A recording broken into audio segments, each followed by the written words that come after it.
Après les honneurs rendus au gouverneur de province, cette cérémonie inaugurale du nouveau bâtiment du Programme national de l'hygiène aux frontières a connu plusieurs allocutions, notamment celle du coordonnateur national du PNHF. S'en est suivi le mot du coordonnateur national du PNHF qui a salué l'implication du chef de l'État Félix-Antoine Tshisekedi Tshilombo et de son représentant dans le Congo central, Grace Gouanga-Manswangi Bilolo. Pour sa part, le ministre provincial de la Santé, Ovid Nyambote Yobila, a ressorti l'importance de ces bâtiments pour les contrôles de biens et des personnes qui entrent dans le territoire national à travers le Congo central.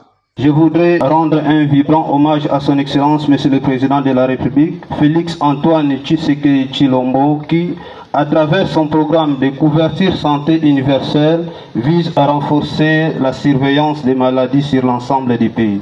Je tiens par ailleurs à remercier son Excellence, Monsieur le Gouverneur des provinces, Gouanga Manswangi Bilolo Grace, pour son grand soutien à ces projets. C'est une nouvelle preuve de son engagement sans faille pour le bien-être de la population du Congo central. Excellence, Monsieur le Gouverneur, le bâtiment que vous allez bientôt inaugurer est le fruit des projets REDIS 4, dont l'objectif principal est de renforcer les capacités intersectorielles nationales pour assurer une meilleure collaboration en matière de surveillance des maladies et de préparation des épidémies, des réponses immédiates et efficaces en cas de crise ou urgence admissible, en tenant compte de l'approche e-santé. Avec ce bâtiment construit suivant les normes en la matière, le gouvernement de la République affirme sa volonté de renforcer la surveillance épidémiologique et les contrôles sanitaires selon l'approche e-santé au port international de Matadi. Après la coupure du ruban symbolique, le gouverneur de province, Grace Gouanga-Manswangi Bilolo, accompagné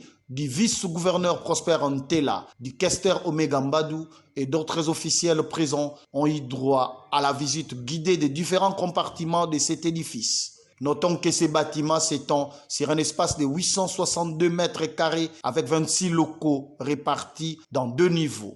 L'infrastructure a été construite avec le financement du gouvernement central et celui de la Banque mondiale.